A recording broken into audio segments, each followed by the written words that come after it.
Insyaallah. Slow bro, slow. Udah gini saja. Saya juga. Wih, adek tanganku siji. Hati-hati Gus.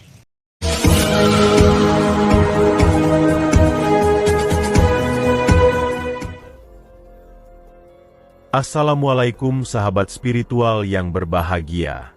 Orang yang dihadapi Gus Nur Samsun ini adalah Mbah Bejo, seorang dukun santet sakti dari daerah Ponorogo. Dengan ilmu santetnya, sang dukun menghajar Gus Nur Samsun hingga membuat tubuhnya remuk dan terluka. Lalu apakah yang kemudian terjadi setelah Gus Nur Samsun berduel hebat dengan sang dukun ini? Silahkan disaksikan kisahnya selengkapnya. Semoga Allah Subhanahu wa Ta'ala senantiasa melindungi Gus Nur Samsun dalam menjalankan setiap misi dakwahnya. Bismillahirrahmanirrahim. Allahumma sholli ala sayyidina Muhammad wa ala ali sayyidina Muhammad. Lihum satun utufi biha harol wabail hatimah al-Mustafa wal-Murtada wabnahuma wa Fatimah. Lihum satun utufi biha harol wabail hatimah al-Mustafa wal-Murtada wabnahuma wa Fatimah.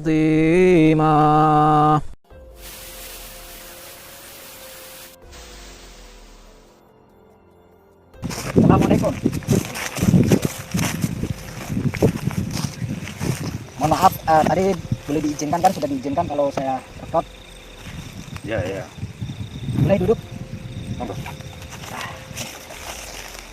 Begini, mohon maaf sebelumnya. Dengan Bapak siapa? Atau Mbah, atau Eyang, atau Ki, atau siapa? Biasa, Mbah Bejo. Mbah Bejo. Mbah Bejo asal dari mana? Ponorogo. Ponorogo. Sahabat yang berbahagia, video ini adalah ketika Gus Nur Samsun diundang datang oleh Mbah Bejo, seorang dukun santet dari daerah Ponorogo. Sang dukun penasaran dengan aksi Gus Nur Samsun, yang katanya sering mengalahkan para dukun santet.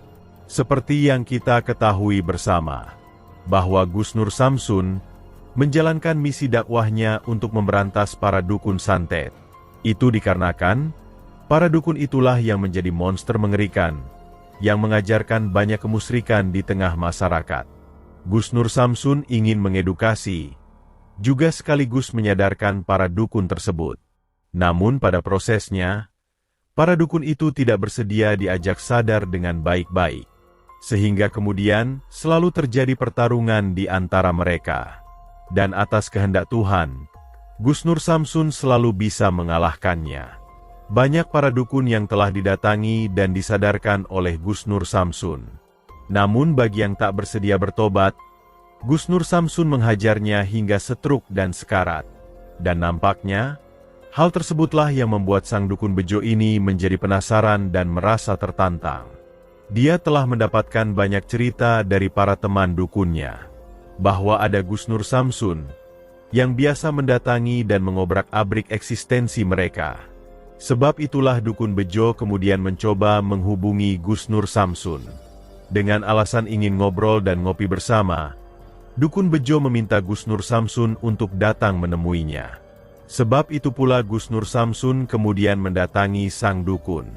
Sehingga kemudian, bertemulah mereka di tengah persawahan yang lapang ini. Gus Nur Samsun pun berkata kepadanya, sebenarnya apakah tujuannya, sehingga dia ingin bertemu dengan dirinya.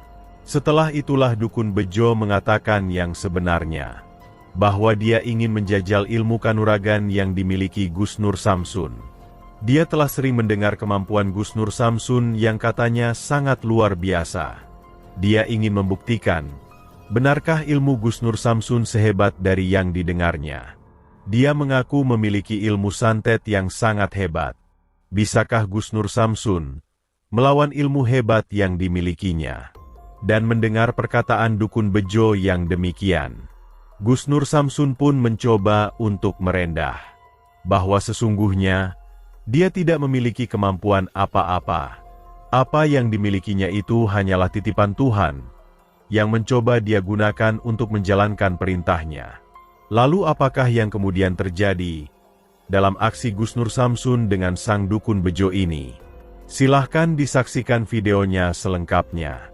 Tujuan jenengan, tujuan Anda bertemu itu untuk apa? Bertemu di tempat ini. Aku pengen jajal karo awakmu. Maksudnya, jajal? Kira-kira awakmu sanggup apa ora? Jajal gimana maksudnya? Jajal ilmu. Saya nggak punya ilmu. Alah, rasa ngapusi. Ilmu itu semua dari Allah. Rasa ngapusi, ya toh. Saya hanya memiliki apa? Memiliki ini. Ini dapat dari sana itu tadi. Saya nggak punya apa-apa. Benar, saya nggak punya apa-apa. Saya hanya santri biasa. Santri Ora kampung. percaya, aku ora percaya. Kenapa nggak percaya? Ora percaya. Terus kenapa pengen menjajal saya? Ya sembuh. Karepmu ngono. Saya nggak bisa apa-apa. Benar, saya nggak bisa apa-apa. Alah, rasa ngapusi. Rasa sok. Ora iso. Saya bukan yang sok nggak bisa. Saya benar nggak bisa. Saya nggak bisa apa-apa. Saya datang ke sini pengen bersilaturahim. Tujuan saya pengen bertemu dengan baik-baik. Pengen kalau tujuan Anda menghubungi admin saya kan untuk bertemu saya. Pengen ngobrol-ngobrol sama rokokan. Nek ra ngono ora iso cecuk awakmu. Berarti intinya sampai menjebak saya. Rokoknya apa itu? Enak ya? Oh, ger. Berapa lama sampean jadi praktisi? Wis suwi rasa tekok-tekok kon ndi. Eneng nek 15 tahun. Terus apa saja yang sampean lakukan selama 15 tahun jadi praktisi? Yo. Matani wong kok dodan iso aku. Maksudnya? Yo. Awakmu tekok apa pura-pura ora roh? Ya saya bertanya supaya saya juga tahu, sahabat-sahabat juga tahu. Karena dari penampilan jenengan, dari penampilan sampean sudah tidak lazim. Biasa. Sampean belajar di mana dulu? Kuwi sing ngerti aku dhewe. Ya kalau saya pengen tahu, nggak boleh. Oh, gak oleh. Gak oleh ngono kuwi urusanku dhewe, ya ta. Apa-apa ya sinanggung aku dhewe. Nah. Sampean agama apa agama? Apa nggak punya agama? Kuwi ya urusanku dhewe. Terus selama ini sampean membunuh orang dari jarak jauh itu sudah banyak, sudah berapa orang yang sampean? Wis ora kena tak hitung. 10? Wis ora kena hitung. Kuwi sing roh ya aku dhewe. Sampean disuruh orang atau dengan keinginan sampean sendiri? Kuwi ya sing ngerti aku dhewe. Soal kuwi sing ngerti ya aku dhewe. Intine aku ya kuwi mau pengen jajal kesaktianmu iki kaya apa? Saya nggak punya kesaktian, saya hanya santri biasa, saya orang kampung, saya anak petani. Nek awakmu gak ndek kesaktian, lah mu teko kok ngene. Kuwi kan wis urusanku dhewe to. Ya saya cuma takut kalau sampean ngapa-ngapain saya. Soalnya saya dari tadi malam itu ke Madiun ya. Iya, Ke Madiun saya sedang bantu orang untuk bersihin toko, tempat usaha dan saya sempat pulang ke rumah istirahat. Sampai sekarang leher saya untuk nengok susah. Aku yo urusanku gitu. Jangan-jangan sampean yang berbuat seperti ini. Saya nengok ke kanan ke kiri nggak bisa. Kuwi sing apa-apa sing ngerti aku. Nek kowe kaya ngono berarti apa sing tak karepne kowe ya ngijabat. Soalnya begini, saya tidak ingin berantem. Terus terang saya tidak punya ilmu apa-apa. Aku ora percaya nek awakmu gak duwe ilmu. Saya hanya punya Allah dan saya hanya punya Nabi Muhammad SAW. Saya tidak punya apa-apa di dunia ini, tidak punya apa-apa.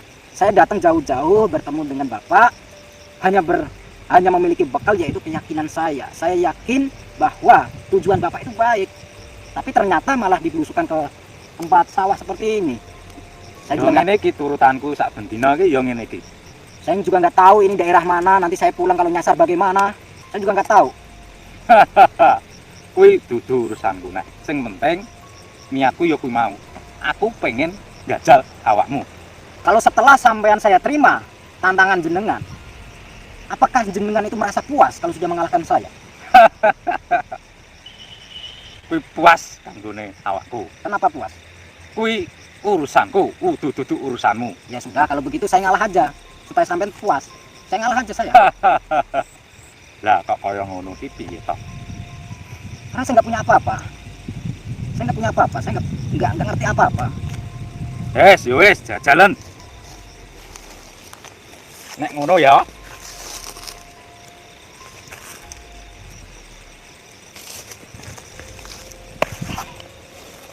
Maksudnya apa ini?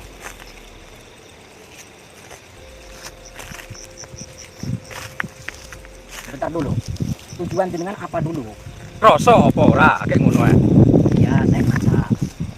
Tujuan jenengan itu apa? Ya kuwi mau. Aku pengen jajal awakmu wes karo awak ngalahne awak. Marem atiku.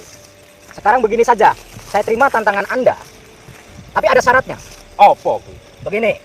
Kalau Anda bisa mengalahkan saya kan sudah merasa puas. Ya. Saya akan pergi. Saya akan pulang. Ya. Anda kan sudah puas. Ya. Tapi kalau sebaliknya, saya yang mengalahkan Anda yang kalah. Anda harus bertobat. Sanggup? Sanggup. Tapi yo sik kalahno aku sik. Dengan cara apa? Yo sak senengku nganggo ilmuku.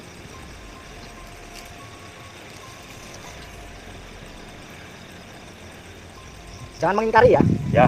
Oke. Hati-hati Saya terima Gus. tantangannya. Oke. Siap. Saya terima tantangannya.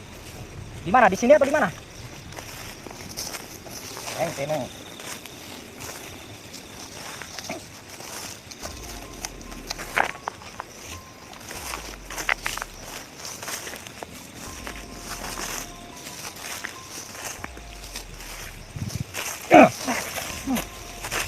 Astagfirullah. Slow bro, slow. Udah gini saja. Saya juga Kuwi agek tanganku siji. Hati-hati Gus. Insyaallah. Iki urung mati kabeh aku. Hati-hati Gus.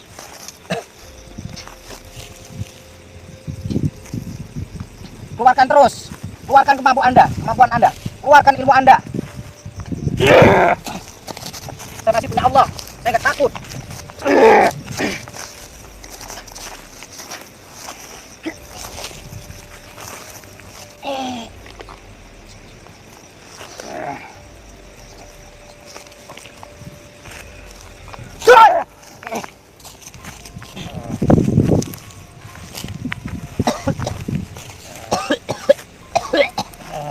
Allahu Akbar. Allahu Akbar. Insyaallah.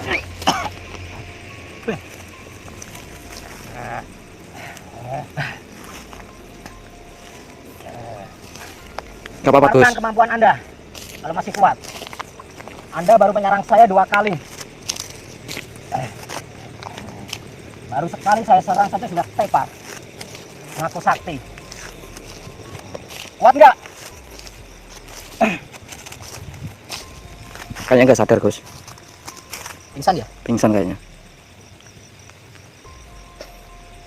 Nggak berdaya ya. Ya Allah. Dada saya.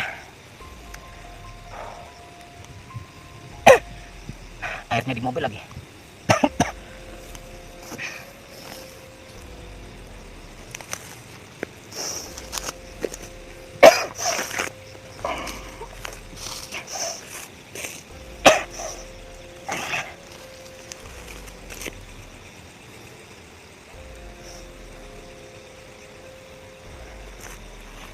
Tak berdaya sudah. Kita hati-hati ya. Entah ini pingsan beneran atau dia pura-pura, saya nggak tahu. Nanti kalau dia pingsan beneran, kita bantu sadarkan, kita tagih janjinya untuk apa namanya? Untuk tobat lah. Orang tujuan kita datang ke sini baik-baik, ternyata dijebak kayak gini. Ya Allah.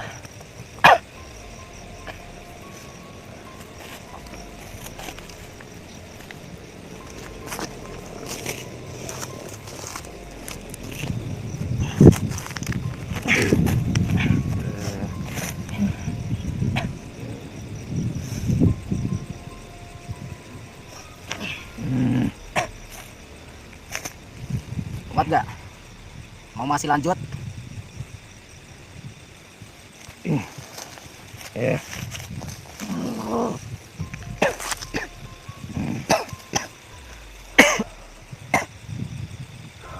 Mau masih lanjut? Masih ada ronde-ronde berikutnya kalau mau masih lanjut. Saya masih kuat saya.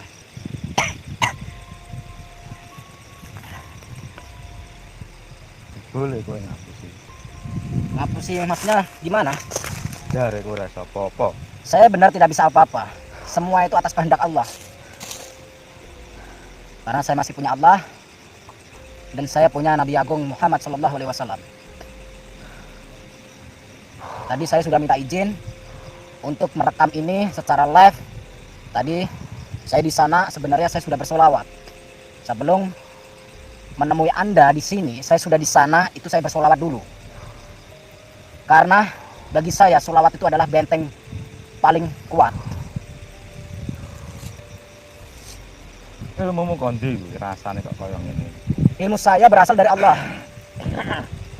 Terjadi pertarungan yang cukup luar biasa Gus Nur Samsun dengan Dukun Bejo. Dan pada akhirnya, Gus Nur Samsun bisa mengalahkannya. Ilmu pamungkasnya menghajar sang dukun, hingga membuat tubuhnya tumbang terkapar tak berdaya. Setelah itulah sang dukun menyerah dan mengaku kalah. Bahkan kemudian juga bertobat, untuk meninggalkan semua kesesatan yang selama ini dilakukannya. Berikrar mengucapkan 2 kalimat syahadat, dan senantiasa menyembah kepada Tuhan Yang Maha Esa. Terima kasih telah menyaksikan video dakwah yang penuh perjuangan dan keagungan ini. Ambillah sisi baiknya dan tinggalkanlah sisi buruknya. Tentunya kami juga berharap video dakwah yang kami sajikan ini bisa memberikan manfaat, juga bisa menghibur para sahabat semuanya. Putar tasbihnya dan baca solawatnya. Wassalamualaikum warahmatullahi wabarakatuh.